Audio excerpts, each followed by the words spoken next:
Welcome back, everyone. Thank you so much for tuning in. I really appreciate each and every last one of you who spend this time with me, who find value in what I have to say. Just know that it is definitely from my heart. And, anytime I come on here and speak to you, it is definitely a counsel with Holy Spirit that takes place. And again, the things that I talk about, the things that I'm given to speak on, it is from the heart, it's from my own experiences, it's from the counsel of God. And I hope that each and every last one of you are doing absolutely wonderful.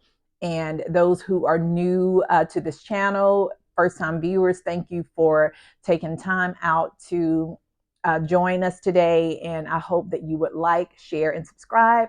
And for my returning viewers, I thank you so much for engaging with me in the comments. It is not taken lightly. I really appreciate you in this community, and I hope that you continue to find value in it. I want to just talk about today why we become very anxious at times, and we can't really define the reason why. Um, I personally dealt with anxiety. It's been several years ago at this point, but I remember having a panic attack. I didn't know what that was at the time. A lot of things were going on in retrospect. Now I know a lot of things were going on in my personal life that I was unaware was contributing to this built up pressure. Over time, it built up. Um, the resistance that I had, while also being subject to psychological abuse, all kinds of spiritual battles and things like that, coupled with being in a toxic relationship, contributed to what I believe at that time was a panic attack. Like, I really broke down. I did not understand why. My body felt like it was malfunctioning. And I was in tremendous fear, not only because of what was happening to me physiologically, but also because it had a toll on my mental state.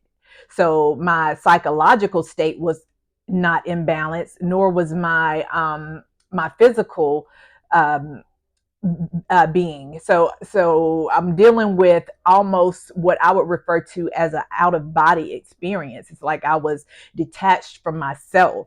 It's like it's really weird. And whenever I talk about this, I'm just so thankful because God has brought me such a long way and He's delivered me from that.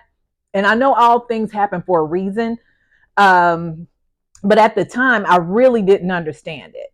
And it's not like at that time I was saved. I was a child of God. I was not, and I'm still not anywhere near where I'm going to be with the help of God, but I wasn't spiritually as strong as I am now. And so, although I was in my Bible, although I was, communicate with God and I would talk to Him, and and all of this, it still was an experience that kind of spiraled me out of reality, almost, it seemed. And again, it almost felt like I wasn't myself.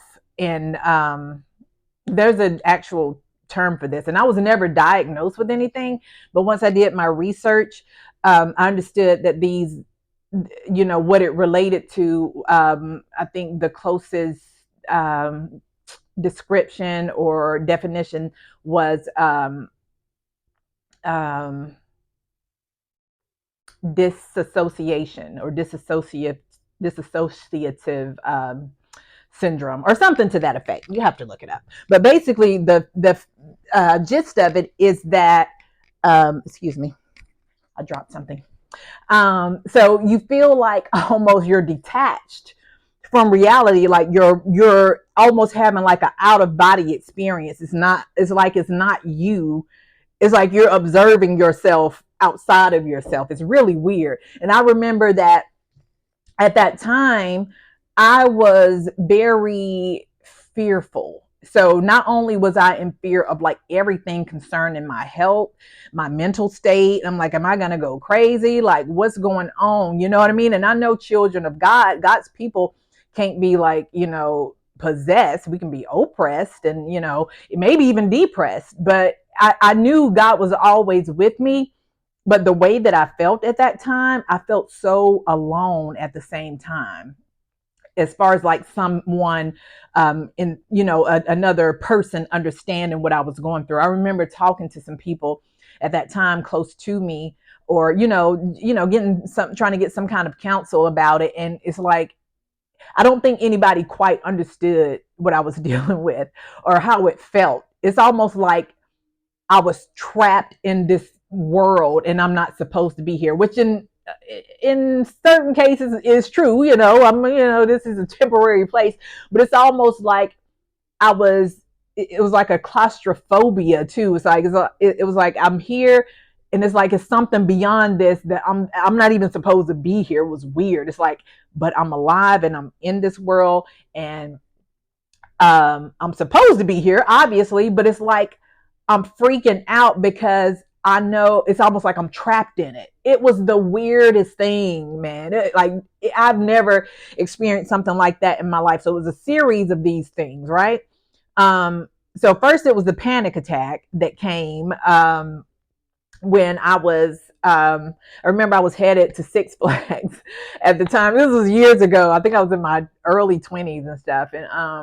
And so I wasn't afraid to ride roller coasters. It wasn't that, because I love the thrill of that at that time anyway. Not now so much, but I just, so it wasn't that. I remember talking to my doctor about it, and he began to laugh when I told him, because he asked um, what was going on at that time, that I experienced, and the panic attack. And I told him that I was headed to Six Flags to, we were taking, my sister and I were taking our kids and stuff, and we were going to have some fun too. So he began to laugh, like that is the reason why that triggered the panic attack. And that is not it. I don't think that was it at all.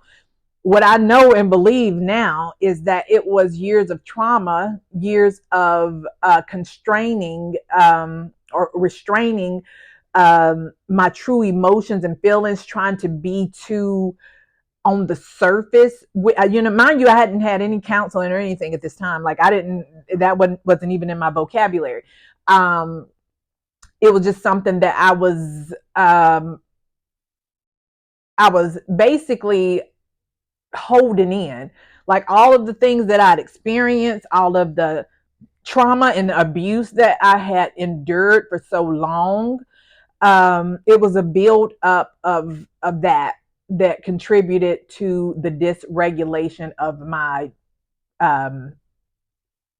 physiological state. And so it lasted for years, and it wasn't bad every day, but I would have these moments that I would like just panic for no reason, just panic attacks, like and nothing was wrong, nothing was wrong with me. Physically, I was healthy. I had, blood work. There was nothing wrong with me. So it was definitely a result of my living situation and everything that I had going on emotionally. So I was emotionally dysregulated. And it was terrible. It was terrible. And I'm giving this baseline story because it's relevant to what I'm going to speak about. Even if I don't speak about it right now, it's going to kind of lead into why it's important to take care of our psychological health and not be so overly, because I was of the belief, like I need to just deal with it, trust God, and pray my way out of this. Well, sometimes God is telling us to get out of this. It's not about staying here and hoping for better, especially when the things that are going on are outside of your control. You can't control it. You can't control people. You can't control the environment necessarily, but you can control you, and you can control what you allow in your life and what you put up with. So if I'd have known then what I know now, I probably would have saved myself a lot of undue psychological distress. So I'd say to you that now it's better to recognize that sooner than later, because what happens is, although again, at that time, and I still am, I was physically there was nothing wrong with me, but that dysregulation of psychological and emotional being can definitely manifest as illnesses physically. So and I noticed like things would eventually be off with like my blood work and stuff, and like it was no rhyme or reason why. I didn't have any history of these sort of illnesses in my family. Nothing. There was no reason. I was healthy. I exercised, I worked out.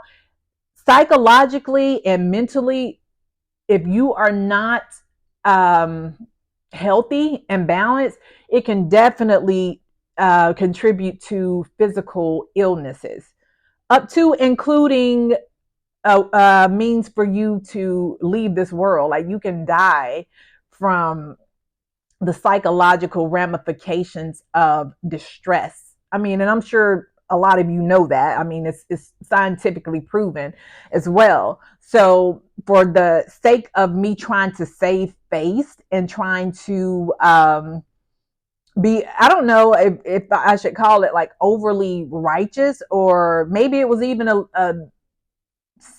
some pride there, because I didn't want to give up on something that I was trusting God for. But at once, everything that I'm trusting God for is not necessarily His will. So only when I am trusting God in the direction of His will for my life will the manifestations of His salvation be displayed in that thing.